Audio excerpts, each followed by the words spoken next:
sent out an email about how to talk on a microphone, and obviously nobody read it. I was going to say good morning, but I know we're running long and it's already afternoon, so I hope y'all will indulge me a few more minutes. I've done this before, and it's only taken me about an hour and a half, so we'll be out here.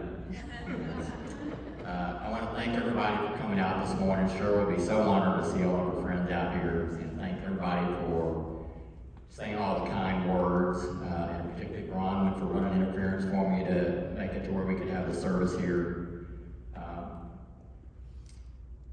I can tell you I've had a trial run with this at our support group, and it was an ugly mess, and it's going to be an ugly mess in a few minutes. There's no way I'm going to get through this. So just apologize ahead of time.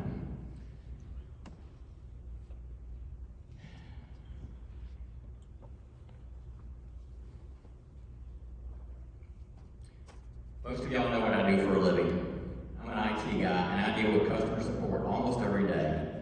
And one of the things I absolutely hate is I hate stupid people. But the three stupidest people on this planet have to be Cheryl's ex-husbands, and somehow let her slip away.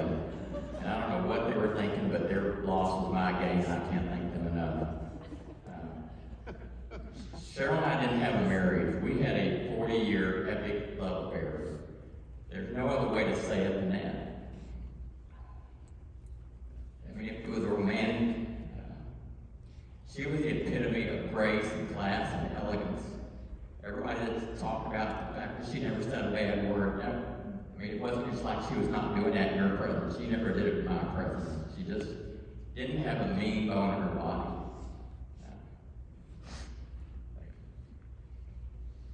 Interesting enough, Sandy McCaskill is here today, and Sandy worked with Cheryl when I first met her, and that was 40 plus years ago. And I talked to Sandy the other day, and I said, Sandy, when you found out that Cheryl and I was going to get married, what did you give the odds of that? And she said 0 to 5%.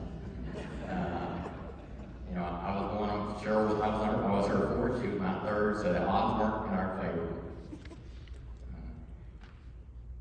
That doesn't mean we didn't have our trials and tribulations. We had a great marriage, and I cannot tell you how wonderful it was. We had to make payroll. I lost a boatload of money in bad investments. We had to deal with 2 ex-wives, but for every one of those, she stood by my side without question. Never said, I told you so. She was always there.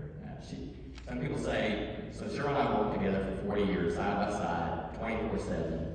And I've had people tell me that, well, I couldn't work with my wife 24/7. And I said, I can't imagine not working with her. She was my best friend, my confidant, lover, everything. And we enjoyed each other's company. It was just,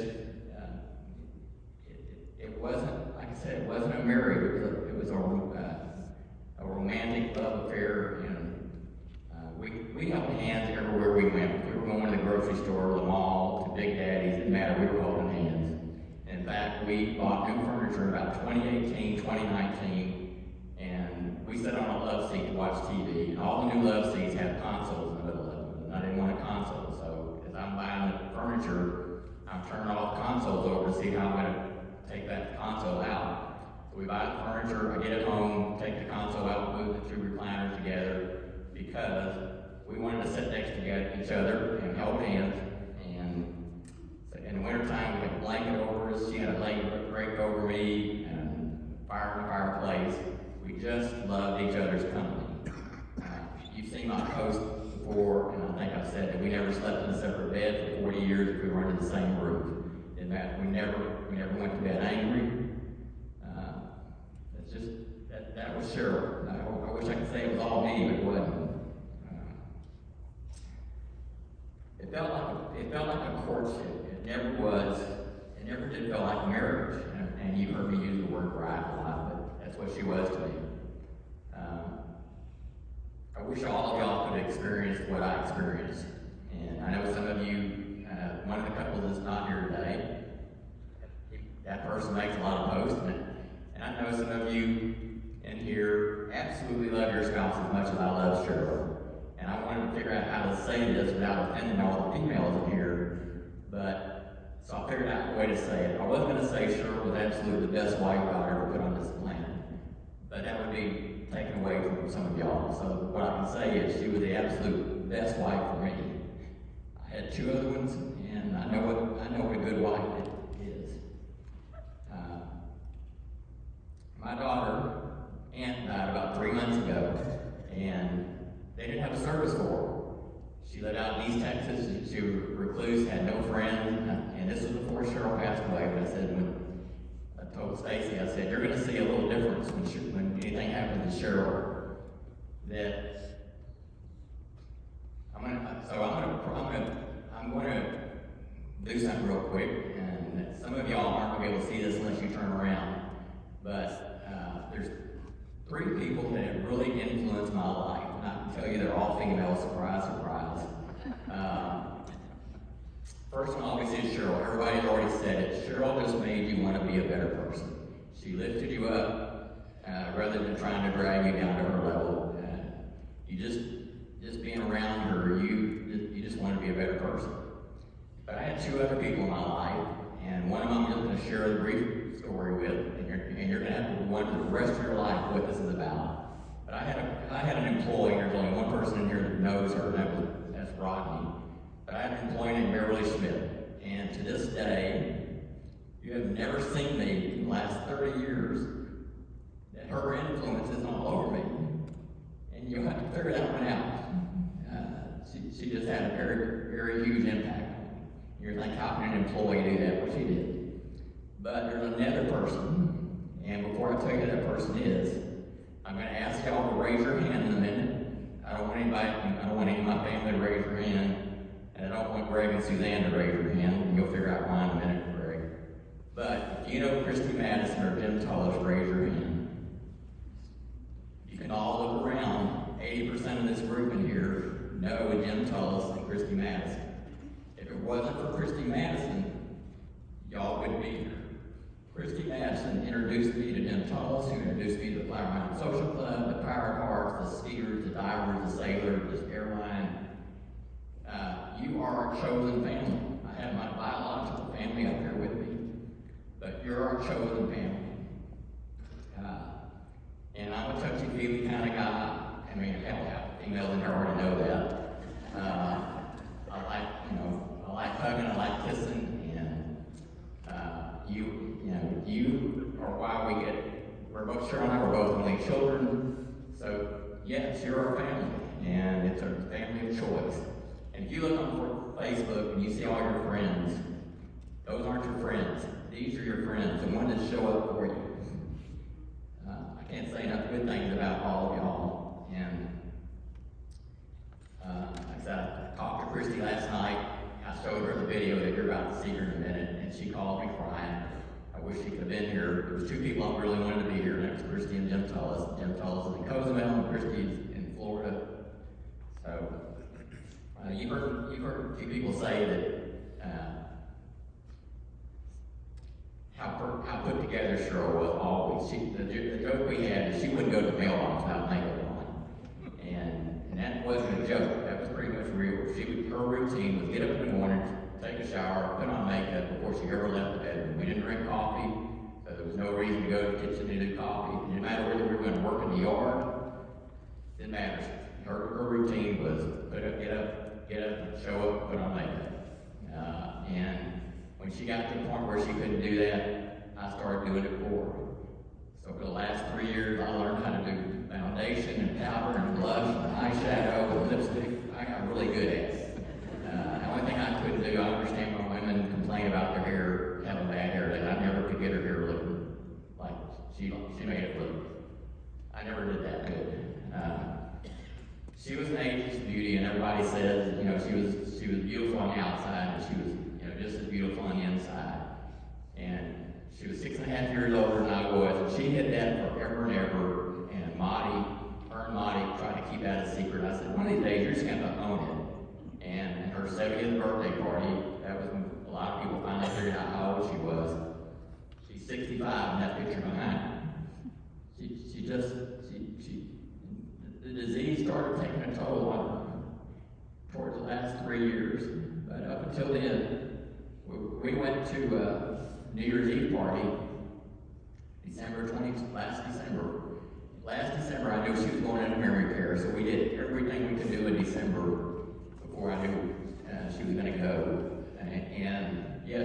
right by my side. If you didn't know anything was wrong with her, you probably wouldn't have known anything. Eileen, there's a few folks in here that actually got to experience what I got to experience with Wally. All he saw was me with my date. I hired somebody to come help me do her makeup that night because I wanted something a little better than what I could do. It's hard to explain to somebody what this group is all about. You try to tell them, and it just doesn't come out right. And I have a lot of friends here. I have a lot of female friends, and I have friends that I call and talk to with no other reason than to talk. And you try to explain that to somebody else, Cheryl, Darla, Sandra. I call them just to be talking. And as a family, we have drama, we have makeups, we have breakups, we have fights, we have disagreements, Darla. And we make up. And that's what we do, that's what family does, we make up. And I wouldn't take anything for you guys, and I guarantee you, when you talk about family, if I ask any one of y'all to help me, there's not a one of you that wouldn't do it. Okay. Fred, wherever Fred is, Fred's one of Cheryl's ex-boyfriends from high school, and I owe him a huge apology. If they say the road to hell is paved with good intentions, I'm going to have a 24-karat gold superhighway straight there. Because Fred, I've been wanting to call you for like 5 or 6 years and tell you, come take Cheryl to lunch before she forgets who you are. And surprise, you can't see the forest for the trees sometimes, and you don't know how bad she's getting. And all of a sudden, COVID hit, and everything went to hell in a handbasket. And she not only lost her short-term memory, she was losing her long-term memory, and she couldn't verbalize anything. So Fred, I wish you'd had an opportunity to come take her to lunch by herself and say, remember when, hopefully she would. But if things just happened in the wrong sequence. The good news is Fred got to see her pretty often. She had 1,000 people in her graduating class, and Gail put together a lunch in every quarter. There's 40 people that show up. And I got to go to her 20th, 30th, 40th, 50th reunion, and Meatloaf was one of her graduating alumni, so the 50th he showed up. So I made friends with a lot of her classmates, and Gail was instrumental in fact, probably Gail and Medina and Bronwyn they ran interference for me to figure out how to navigate this thing. And I'm going to cut this short, but the video you're about to see, Cheryl and I traveled the world, we traveled the U.S. in car, and we have spent hundreds of hours in the car, hundreds of hours.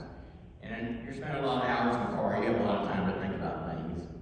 And when she married me, I had a 1, 3, and a 5-year-old, so we kind of dealt with the wills, directives, and all that stuff in the very beginning. We always talked about what we wanted the end to look like. We had DNRs and everything, so and it sounds kind of morbid to talk about, but what does the end look like? Well, we picked out songs we wanted to have at the end. So every one of these songs are very special. The only song she didn't pick out was the last song. The last song is by somebody you're going to recognize their voice. They had Alzheimer's, and before they got to where they couldn't sing anymore, they did this song, and when I heard it, I said, that's got to be the last song. So, I hope y'all, I know it's getting late, I want to go eat, so we'll try to get this video going, and Tim's up there. And so, just realize this, if you don't like country music, you're going to hate the next 30 minutes. That's what we did. Cheryl was a disco queen when I married her, and I turned her into a country queen. So, I hope y'all enjoy the video, and when we get through, we'll adjourn next door to the fellowship hall, and there's food in there for everybody. So, thanks for taking the time to come out here this afternoon and honor show.